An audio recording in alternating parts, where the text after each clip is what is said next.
Hey there, it's EnderVerse. We are back again with another 30 mods of the month, this time for October 2025. This list is heavy with content mods and huge updates, so sit tight and let's dive into the video. Royal Variations has been around for a while now. The idea of the mod was to add caption variations of the hostile vanilla mobs. They were to be stronger and more durable.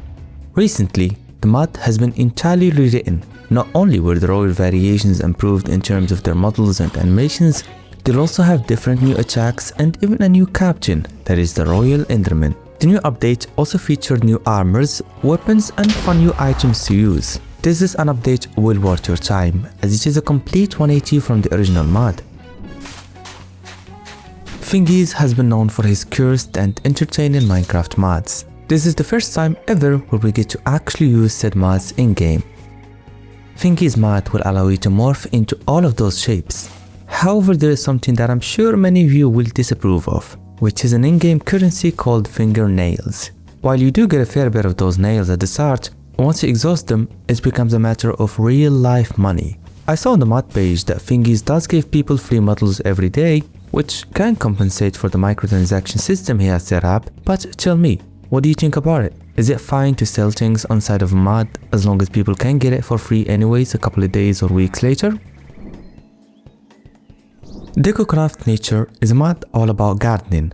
The author added 2 work tables and one tool called the hedge clipper. Using the tree, you'll be able to design a detailed and fascinating garden. The decorative blocks range from organic natural elements like flowers and lily pads to handmade aesthetic blocks like bird baths, baskets, wheelbarrows, and more.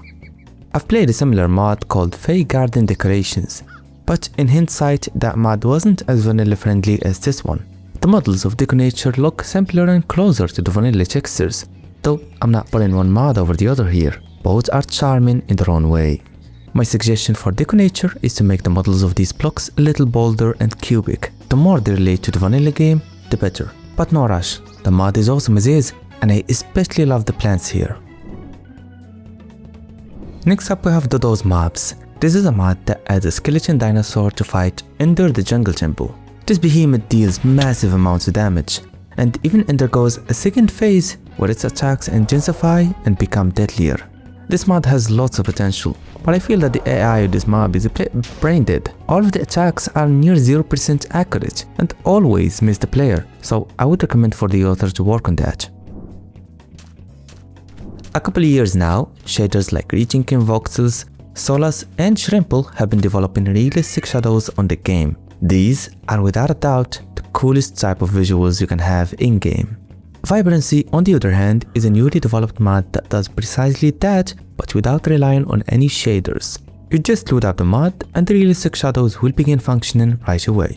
The performance is so bad as of now, and shaders aren't compatible, and even if they were, the FPS would be so low you're better off using an actual voxelization shader. But the mod is still new, and the fact that the author managed to pull this through is magnificent. The Last Journey is a mod that adds a few dinosaurs to the game. The author did an incredible job at animating, modeling, and sound designing these creatures. Their presence is quite impactful. These creatures can be seen roaming around the world, so no DNA processing or hatching methods necessary, just dinosaurs spawning in the biome best suitable for their needs. Right now, these creatures serve no purpose. You can't ride, tame or utilize any of them. But the author did a good job setting the foundation for those features by nailing the designs. I'm sure they're planning some functionality updates pretty soon. Also, if you are interested in dinosaur mods, then you'll love this video where I showcased over 34 of them. Be sure to check it out. Nycto is an excellent RPG mod. It allows you to play the role of a vampire or the role of a vampire hunter. Your choice. The mod included plenty of useful and exciting mechanics, blocks, tools, weapons and armors for both roles. But I guess most people will default to being vampires, as it is much more exciting. You get to fly along with sleeping in coffins during daytime. I was baffled to realize this mod is working for the latest versions of the game. Usually such mods are for Forge 1.20.1 only, so it's nice to see such experiences available for the Copper Age update. Holdable frogs is a simple yet surprisingly important mod on the list. Crafting a frog holder, you can grab this animal and use it to reel in entities or items far away. The most useful part about this mod is how you can easily farm froglites by reeling in magma cubes, a process that used to be tedious and long. This mod is too available for the Copper Age update. It is hilarious, all the while enjoyable, so give it a try. In games like Fallout, lockpicking is a huge part of the game. It adds an engaging and satisfying spin to the looting, as you will have to use bobby pins to crack open safes amongst other containers. Clavis is a mod that came to bring that functionality to Minecraft. Most loot chests will have a lock that you must pick. To open the loot chest, you must nudge one of those pins just in time to open the chest. The faster and the better you do it, the richer you loot. The content of the chest will also govern its difficulty, and you can easily tell its difficulty from the color of the lock. And don't worry, the author made it so that only some chests have a lock, regular ones won't have it. This way the lock picking doesn't become tedious or annoying. Wandrous is an immensely gratifying magic mod. Unlike the popular options, which not gonna lie confuse me all the time, this mod was pretty simple to grasp. First step was to get a wand. They are usually found on dungeons and have many different variations, each special in terms of their capacity and mana exertion. After that, we set up this simple arcane structure, which will help you manufacture your very first spell. And finally comes the fun part, casting the spell. Just sneak right click the wand and the container will appear. Place your spell and hold right click to release it. The spells on this mod are on a completely different level. They look downright diabolical and their impact can offer scores to earth. These spells have different tiers and variations, so the Wandrous mod experience will be one that sticks, an adventure that you will enjoy for a very long time, my friend. Recently, the Qliphoth Awakening mod has received an update where a second boss has been introduced. The author kept up with their initial quality. Well, to be fair, they even surpassed that. The new boss, Mechasent, features a lot of clever attacks that require precision and focus rather than mere stats and brute force. For instance, you see this little circle around your crosshair. If it's blue, then the ice is what will wreck you. If it's red, then watch out for any fire attacks. You also can't damage Mechasent. You will need to survive his attacks and shoot the cannon when he jumps back and execute his fire and ice ball attack. Which, by the way, you can't just escape by hiding in the entrance. You will die instantly as a punishment for your cowardice if you do so. The fight was spectacular, and I feel people have grown sick of the conventional high HP and high damage boss fights. They want something that requires brains, and this mod provided just that. Oh, and did I mention, the mod has been backported to 1.20.1 Forge. You can now add it to your favorite RPG mod pack and enjoy these exceptional boss fights. Fauna and Orchestra isn't your usual animal expansion mod. This one will add creatures that are fond of music. The idea of the mod is to be able to gather enough of these creatures to assemble your own orchestra. You have animals that play the guitar, some that play the piano, some blow a flute, and the frog in particular is the leader and will conduct the entire show. This is just a mod for people who are trying to make the game feel more fantastic and mystical. SC Drive is a mod that will bring a fully functioning car to the game. The mod is quite sophisticated, as you will need to fill up the car with fuel and use keys to serve it up, after which you'll enjoy a fast and fun drive around the world. There are also awesome new blocks that create a garage door, and a new villager profession, that being the mechanic. He will sell you all the blocks and items necessary to get your car going. The car itself can be found on a garage over at any village, making it accessible early game. I've seen so many car mods, but frankly most of them had washed up realistic models with little to no ties to the vanilla game. This one is by far the most appropriate car mod to have on your pack, but I'll be happy to hear your suggestions. If you have an alternative that look and function better, write it down in the comments, friend. Speaking of game integration, Prime Slayer is a mod that integrates the Demon Slayer universe into the game. On the first night, you will get to choose either to become a demon or a demon slayer. Whatever path you choose, the author prepared lots of techniques, weapons and uniforms to use. Right now, only the water breathing technique is present when you choose to become a water breathing demon slayer, and there is a total of 6 different forms you can execute. The animations and the overall visual of the attacks are fascinating and makes you imagine how the advanced breathing techniques like the wind breathing and the fire breathing would look on this mod. I've showcased the Demon Slayer mod back in the day. That one is complete, so check out both and see which one fits you best. As You Wish is a fun mod that allows you to summon a genie that can grant you a wish upon immersion. The lead up to this genie starts at this tombstone, where you will need to explore it and find a magical lamp. But prepare for a fierce opposition, as the barrel containing the lamp is surrounded with skeleton and zombie spawners. The genie offers a couple of wishes, along with an option to randomize the selection. Sometimes you win the jackpot, others you don't.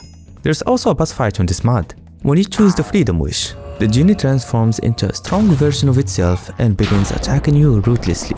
If you manage to take him down, he will grant you any one of the 43 wishes within the mod. This is an exciting mod with an original idea and progressive gameplay, something you will want to have on your mod pack. UltraEffects is a mod that adds a parrying sound and visual effect to when you deflect a gas fireball. This effect is inspired by the game Ultra Kill, hence the name. It's a cool client-sided mod that you can use on any server. This mod adds new types of villages that spawn in the sparse jungle. Apparently, those villages are supposed to be restored versions of the vanilla trial ruins. This village is mainly made out of mud and terracotta houses, along with cobblestone paths, decorated pots and very detailed and beautiful interiors. The original structure is still present, of course, and it's nice seeing what it used to look like before it crumbled apart and turned to dust. Monster Expansion is a mod adding 2 beasts you are out to fight and defeat. The author nailed the implementation of these monsters, especially the Wyvern. The hitbox of this monster is quite accurate and it performs a variety of attacks. The majority are ranged attacks, but it may also fly down and slash or bite you. Both bosses have an ult where they either blind you or nuke the place, so be careful. Defeating either monsters grants you raw materials that you can use to craft new armors and weapons. Just be aware that these types of armors require a new crafting station with 5x5 crafting slots, and the ingredients are just super hard to obtain, though are worthwhile. When I first saw this mod, I thought it's one of those all visuals no functionality kind of projects, but it turned out far from it. Where's the last one? We're losing. Send in the Mechasent now! The Mechasent is a deadly robot constructed by scientists from the evil organization of the Illagers. It gets released around the last 2 waves of the raid and it's a no joke. It deals huge amounts of damage and has 200 health points. My only suggestion is to give the Mechasent models and textures that resemble the style of the Illagers. Maybe silver parts or red pieces of clothing, something like that. Enderman Balls is exactly that. Using shears you can perform a very cruel but useful operation, extracting the ender pearls from any enderman. I usually don't showcase suggestive mods, but this one is very hilarious and also handy, so I thought I'd break the rules for today. Valoria is an RPG mod revolving around what seems to be a different new planet called Valoria. The author has stacked the game with all sorts of mobs, some peaceful but most aggressive, along with new structures to explore and of course bosses to battle. All of said content will be found on the new planet, but there are a few exceptions that are found on the overworld. There's also a whole arsenal of armors, weapons, bows and crossbows to try, all offering special magical abilities or deal certain debuffs to your enemies. The mod recently received an update that seemingly overhauled it, and I see it as an extremely underrated mod. Adding it to your mod pack will, with no exaggeration, get you addicted to the progression, so try it out. If you live where I live, shitty internet connection isn't news. This mod will help with that. It won't restore the internet of course, but it will give you a fun minigame to enjoy until the internet is back online, which should be around a couple of days later. Built-in mods like Vault Edit, Axiom, or my favorite, built-in ones allow you to do things like quickly destroying and replacing blocks. But the common thing between them all is that they are naturally not client-sided. SimpleSwap is a mod that will let you break and swap blocks all the while remaining client-sided. To swap the blocks, you will need to hold the replacement block on your offhand and press Alt while breaking the block. It should be replaced right after you break it. Be aware that some uptight admins could ban you for that, so I recommend consulting with them. And if you can't, well, you do it at your own risk, my friend. Ruined Minecraft Live is a mod by Narfi. It's a part of Narfi's series of videos where he codes people's ideas into actual mods. This time, the ideas were about the new release. The mod featured some random cursed things like a long spear, zombie nautilus, rideable pufferfish, and even the Roman Empire. I don't quite agree with the title of the mod. Those are some pretty cool stuff that I'd love to have on my own survival playthroughs. It doesn't ruin the update at all. If anything, it enhances it. AvaritiaNeo revives said mob by porting it over to 1.21.1. If there is something Avaritia is known for, is its extremely powerful equipment. There are armors that grants invincibility, swiftness, and even creative mode flying, tools and weapons that are unbelievably fast and strong, along with items that can create black holes. However, this equipment is very costly. Thanks to this video, it is revealed that to get all of this in survival mode, you will have to spend 30,000 hours. And according to this comment, this is half what the average person spends working on their lifetime. So yeah, this is the definition of a forever mod, as you will need to spend more than 14 years to finish it. Mods like Advancement Plagues did a good job enhancing this part of the game. However, today I'm presenting you with a new alternative that you may find more attractive and useful. Fancy Toasts is a mod that also animates the advancements. The textures and colors will also look different based on the nature of what you've achieved. And there's even mod support for RPG projects like Ice and Fire, so it will come in handy for many of you friends. Blast from the Past is a mod that will add a new biome to the game, distinguished through its frosty nature. This place is also home for many new animals, most prominently the Frost Stompers. These are huge mammoths that can be bred with milk and ice cream and tamed through feeding sap ice to their baby. This baby will then grow to be your mammoth, and after that you can just ride on its back and cruise the land with it. The Speartooth is also tameable, only this mob doesn't do anything special as of now, but I'm sure there will be time when it has its uses. There's also a new armor set to wear and a new spear too. This is an exceptional mod. I really loved its quality and depth, and there are over 18 people working on the mod, so I feel quite optimistic about how it will advance. Steamatic Locomotion brings a couple of vehicles to the game that run on coal and steam, amongst which there are submarines, cars, hot air balloons, and even jetpacks that are so much fun to use. The mod also featured weapons, from small handguns to Italian submachine guns to full-blown grenade and rocket launchers. There is just so much content to explore here. My only suggestion for the author would be to enhance the vehicle's animations and movements. Right now they feel stiff, but some extra fluidity will do wonders.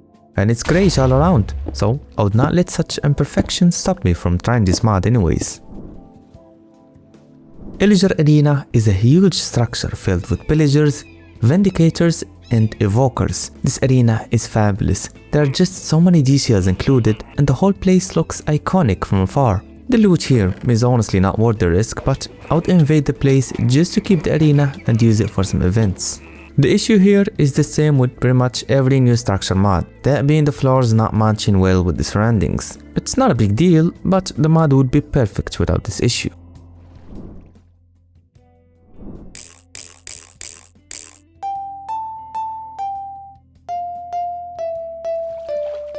The wind-up music box will add those real-life toys to the game. After twisting and releasing the clanker of the music box, a certain song will start playing.